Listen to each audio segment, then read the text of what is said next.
My name is Lucy, and I'm going to be talking about space junk. Now, this is a very serious issue that not many people have looked upon in detail. Before I start, please raise your hand if you have ever heard about space junk or have known about the issue. Now, many of you may be thinking, oh, this isn't serious, there's no need to worry about this. Yes, this is serious. It may not affect us that much now, but there is many possibilities that it could seriously affect humanity in the future. That is why I'm here, talking about it, because it is not really spoken of, and it needs to be widely acknowledged before it's too late, and there is no turning back to the problems in the past we've created, leaving the future generation to deal with all the problems we've caused. Despite the problems we have with pollution on Earth at this current moment in time, we also need to think about the problems we face in space. I mean, we do need to think about our own planet, but space is also just as important.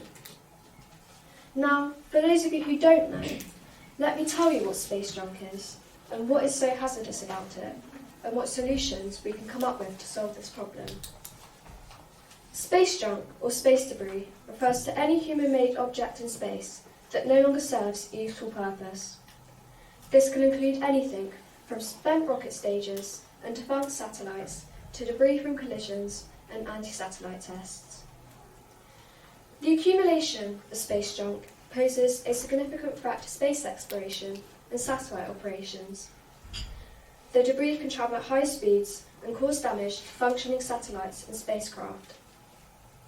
It can also pose a danger to astronauts and cosmonauts aboard the International Space Station. There are several proposed solutions for space junk, including electrodynamic tethers, ultra-thin nets, and laser brooms. Other solutions include aerodynamic braking devices, solar sails, and recycling.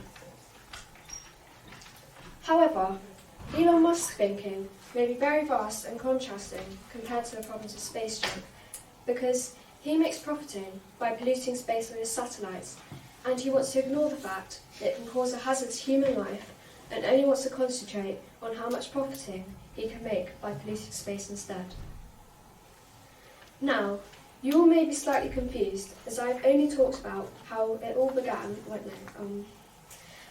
how much of a problem space junk is, when I haven't even told you the history of it and how it started in the first place. Well, let me tell you how it all began.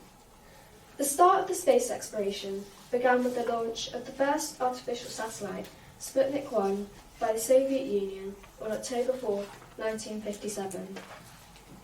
Subsequent missions, including the early US Explorer satellites, added to the growing population of objects in Earth's orbit. Then, during the 1960s and 70s, various countries started to launch satellites for navigation, communication, weather monitoring, and scientific research. As the amount of launches increased, so did the amount of objects in space. Accidental collisions and breakups also started to contribute significantly to space debris. One notable event was the destruction of a Chinese satellite, FY-1C, by a ground-based anti-satellite test in 2007, which caused thousands of fragments. Many satellites have limited operational lifetimes, where once they reach the end of their missions, they experience malfunctions, which means they may become non-functional debris in space. It is estimated that there is about 14,000 pieces of space debris in the atmosphere that is around 10 centimetres, which is also equivalent to 4 inches.